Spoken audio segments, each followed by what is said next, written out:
recording from the waiting room of WebMD's virtual clinic, where his mild headache has just been diagnosed as everything from altitude sickness to the bubonic plague. It's your host, Donovan. Hey folks, welcome back to Deep Dives in the Shallow End, where we wade through the humid wetlands of modern life and somehow always end up with intellectual athlete's foot. I'm your not-so-expert host, Donovan, and today we're diving into the world of self-diagnosis, where everyone with a smartphone is suddenly House MD, minus the Vicodin addiction and winning personality. You know, there was a time when feeling under the weather meant a trip to the doctor, but now we're all amateur physicians conducting midnight symptom searches that inevitably lead us to conclude that our slight cough is either a common cold or an obscure tropical disease last seen in 1847 that somehow survived in an all-but-forgotten Prussian medical text. It's like playing medical Russian roulette, except every chamber is loaded with panic and WebMD is holding the gun. But before we dive deeper into this hypochondriac's paradise, let me be clear. This isn't just another rant about Dr. Google's questionable bedside manner. We're going to look at both sides of this diagnostic coin, from the empowering aspects of medical knowledge at our fingertips to the dark corners where self-diagnosis turns into self-destruction faster than you can say acute idiopathic terror. So grab your digital thermometer, your favorite weighted blanket, and that Costco chub pack of crystal-infused healing suppositories that we've all been having a little too much fun with. Because we're about to dissect the phenomenon that's turned all of us into amateur diagnosticians for better or worse.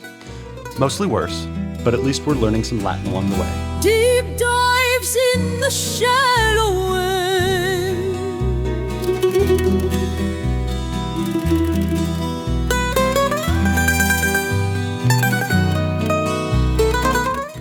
You know, there was a time when medical diagnosis was simpler. Not better, mind you, just simpler. You got a fever? Must be an imbalance in your humors. Feeling sluggish? Time to let out some of that excess black bile. Medieval doctors were basically just spicy barbers with a penchant for bloodletting and a firm belief that mercury could cure whatever ails you. It didn't, but at least you got to wear that cool leather outfit with the weird goggles and beak. Now I have to save that kinky getup for the Folsom Street Flogging Fest. What a waste. Fast forward through the centuries, and the doctor-patient relationship was almost sacred, like a confessional booth but with more tongue-touching.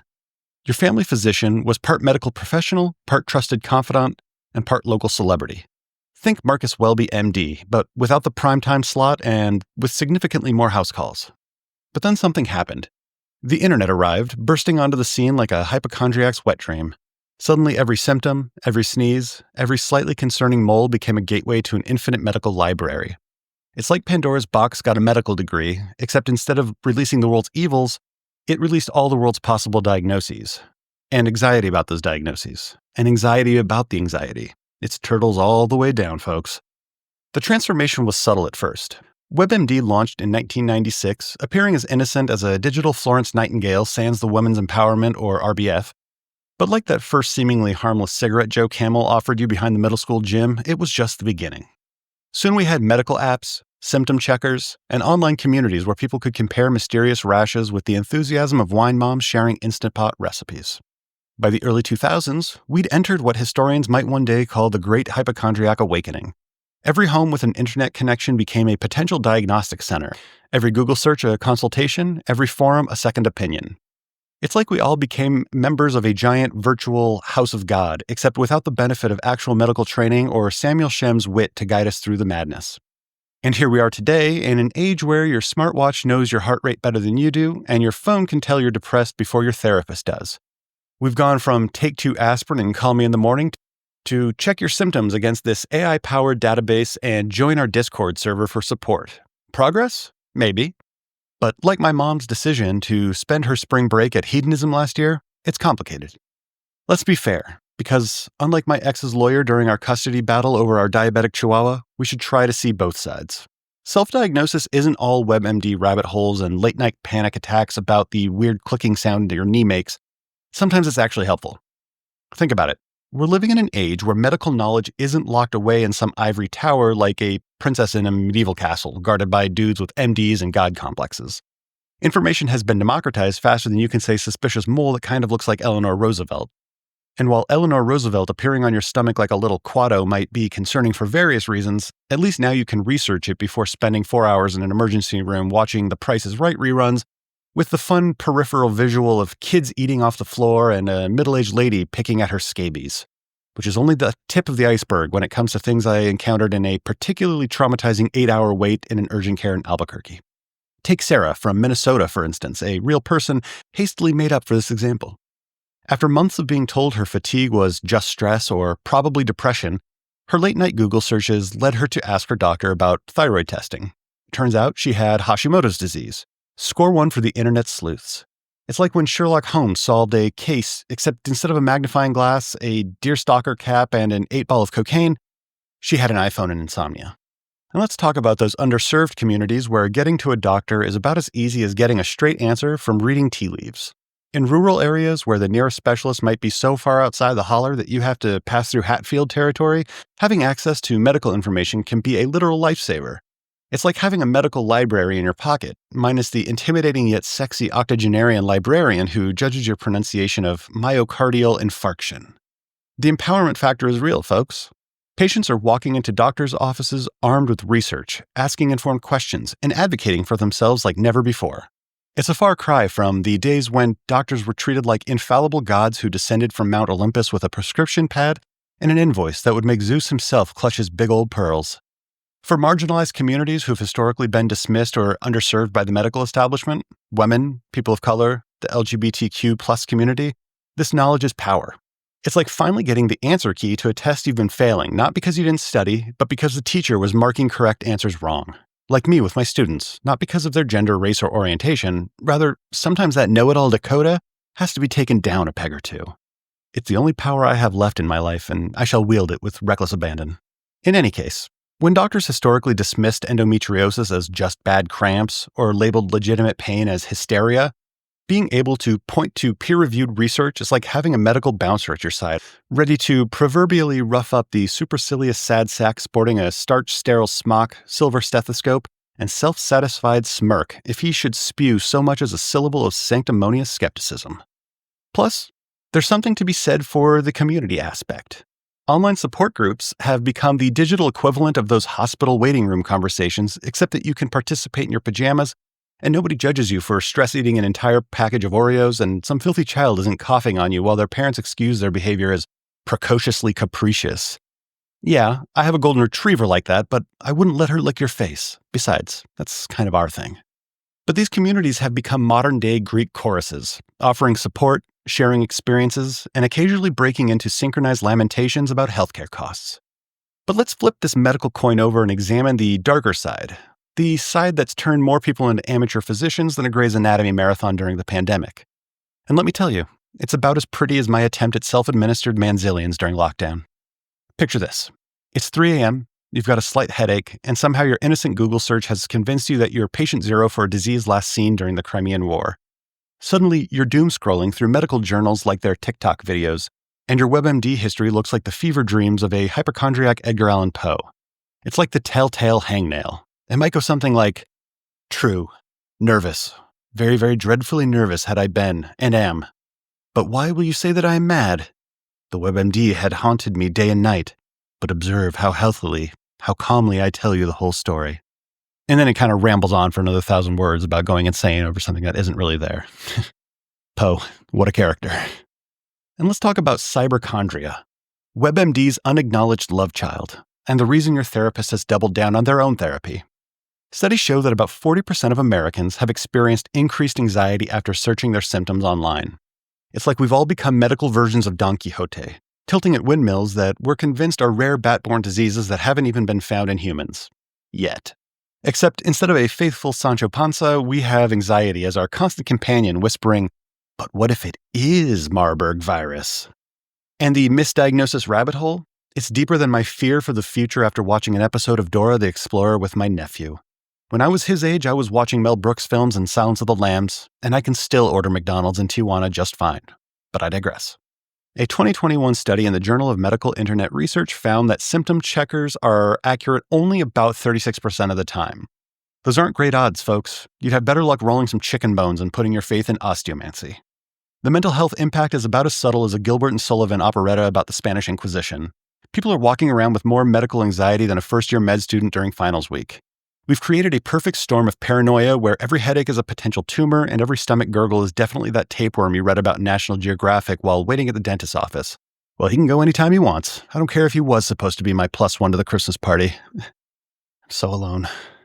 And let's not forget the strain this puts on our healthcare system. Emergency rooms are filling up faster than a public pool's urine concentration on the first day of summer, with people convinced their seasonal allergies are actually some exotic ailment they found on page 47 of their Google search. Doctors are spending more time debunking TikTok medical trends than actually treating patients. It's like having to explain to your grandmother that no, the Facebook post she shared about curing a toddler's teething pain with laudanum and Radithor isn't actually medical advice. That's more like a page torn from a dirtbag's how-to Friday night when the Xanny prescription is all out. The worst part? This DIY diagnosis trend has created a perfect breeding ground for snake oil salesmen that would make the original traveling medicine shows blush. You know what? Scratch that sexist anachronism. Salespeople, women can be charlatans too. And I think that's important to remember. They're out there pushing miracle cures and ancient secrets with the enthusiasm of a pyramid scheme hun pushing essential oils at a baby shower.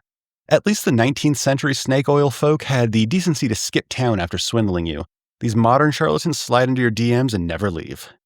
And let me tell you about Dr. Sarah Chen, an undoubtedly real doctor whose interview with someone else I will co-opt and zhuzh up for this podcast. Well, she's seen more self-diagnosed cases than Shakespeare saw opportunities for dramatic irony or plagiarism. Oh, that's right. Come at me, Shakespeare nerds. Anyway, Dr. Chen sits in her office, I imagine, surrounded by diplomas that took longer to earn than most marriages last, dealing with patients who've convinced themselves that they have diseases that make field amputations look like paper cuts. The internet, she tells an actual interviewer while adjusting her stethoscope with the weariness of someone who's explained why essential oils won't cure thyroid disease for the 1,000th time, is like giving someone access to a Boeing 747 manual and expecting them to fly the plane. Sure, all the information's there, but context, experience, the ability to tell when that weird noise is normal versus everybody brace for impact, that takes years of training. Medical professionals are caught in a catch-22 that would make Joseph Heller proud. On one hand, they want informed, engaged patients who take an active role in their healthcare. On the other hand, they're spending half their appointments explaining why that random Reddit thread about treating depression with kombucha and water scrying might not be peer-reviewed medical advice. And then inevitably wonder if it goes against the Hippocratic Oath to keep her mouth shut next time and let Darwinism take its course. Although I'm sure Dr. Chen would never be so callous. Rather, this way of thinking, and even more due to my woefully low MCAT scores, is why I'm not a doctor. Dr. Chen then probably shares a story about a patient who came in absolutely convinced that they had a rare genetic condition they'd read about online. After a battery of tests and specialist consultations, it turns out to be a mild case of dehydration. It's like they're playing medical Clue, she sighs. But instead of Colonel Mustard in the library with the candlestick, it's always the rarest possible diagnosis in the brain with the worst possible prognosis. The medical community's frustration isn't just about defending their territory like medieval lords protecting their fiefdoms, it's about watching people suffer unnecessarily, either from anxiety over imagined illness or from delaying proper treatment while they pursue their own diagnostic adventures. It's like watching someone try to fix their car's transmission after watching a 5-minute YouTube video. Sure, it might work out, but do you really want to find out you're wrong while going 120 on the Autobahn? But here's where it gets interesting. Many doctors are actually adapting to this new reality, albeit with the grace of a cat learning to swim. They're developing what they call collaborative diagnosis, a fancy term for, okay, you've done your research, now let me help you understand what's actually relevant. It's like having someone who can convert panic-induced sentence fragments into actual medical insight. The key, Dr. Chen likely explained, is to acknowledge that patients often know their bodies best while helping them understand that medical knowledge is more than just matching symptoms to a database. It's like being a detective where every case is both completely unique and somehow exactly like something you've seen before. But as an editorial aside, do we always know our bodies best? My body has a constant craving for extra toasty Cheez-Its and Diet Dr. Pepper that I am always feeding, and my gout doesn't seem to be alleviating.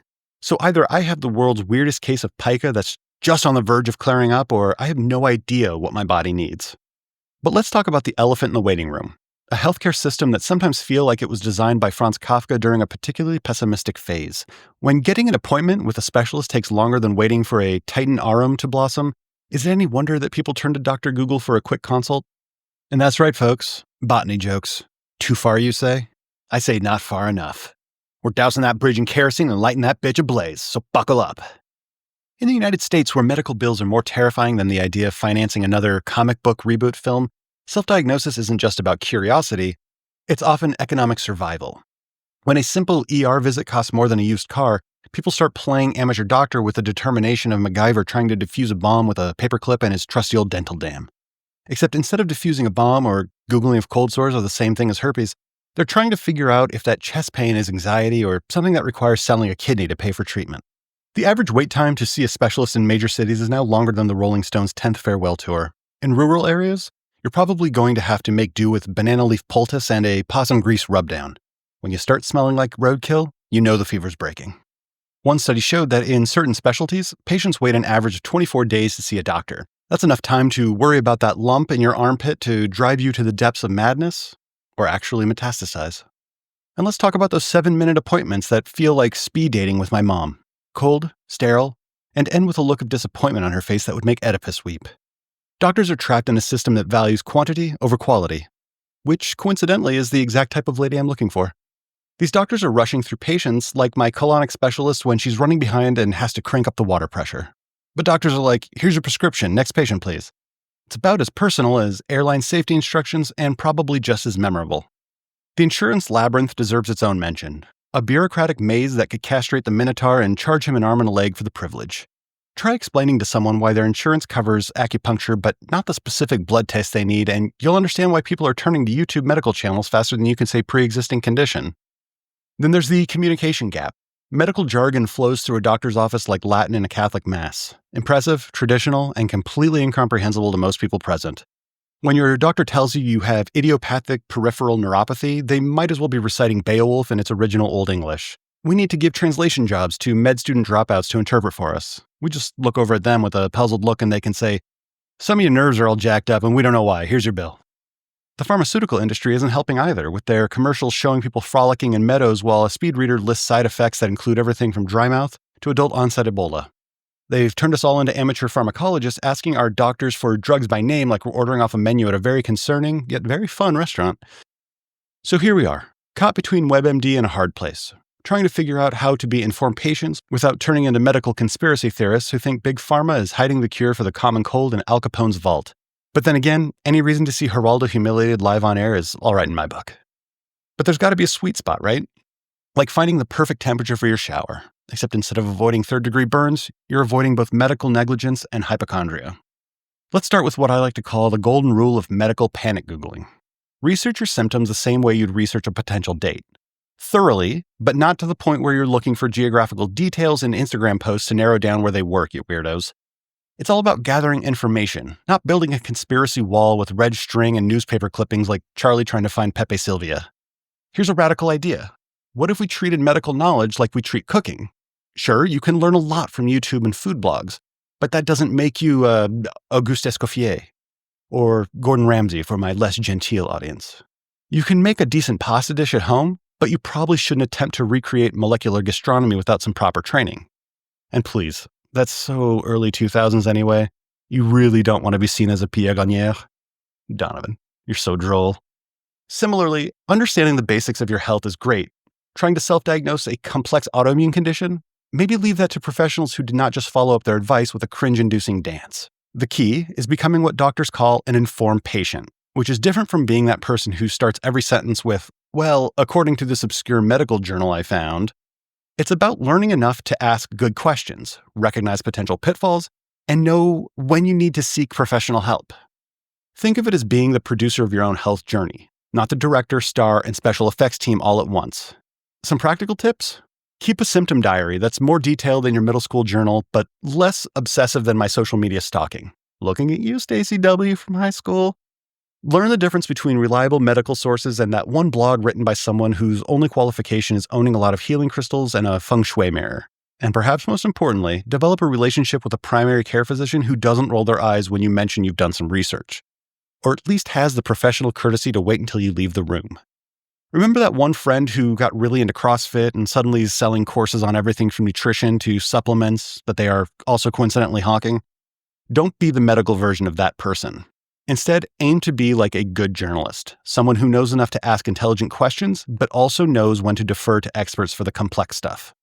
Well, folks, we've traveled down the medical information superhighway together, dodging WebMD panic attacks and questionable TikTok health trends like a game of Frogger in a hospital gown. And what have we learned? Besides the fact that typing your symptoms into Google at midnight is the modern equivalent of reading Camus by candlelight, guaranteed to end in yet another existential crisis. The truth about self-diagnosis in the digital age is about as complicated as explaining the Roku remote to my dear father. We're standing at a fascinating crossroads where ancient healing wisdom meets artificial intelligence, where centuries-old medical knowledge collides with an app that thinks everything is either allergies or impending doom. Looking ahead, the future of healthcare isn't going to be either or, it's going to be both and. Both medical expertise and patient empowerment, both professional diagnosis and informed self-advocacy, both traditional medical wisdom and the democratization of health information. It's like a medical version of fusion cuisine, except instead of combining Scottish and Mexican food, we're combining professional healthcare with informed patient participation, and hopefully with better results than the time I tried to make haggis tacos. The key takeaway here, knowledge is power. But like any sadistic nurse with a little too much control over the pain meds will tell you, with great power comes great responsibility. And occasionally, great anxiety about that weird rash that's probably just from your new laundry detergent. But what if it's not? And finally, a word to both patients and healthcare providers. Let's treat medical knowledge like we treat democracy, a technocratic oligarchy. Kidding, kind of. Rather, something that works best when everyone participates responsibly, rather than either having an authoritarian regime or complete anarchy. Because at the end of the day, health isn't just about surviving, it's about thriving, understanding, and occasionally admitting that we don't know what we're talking about.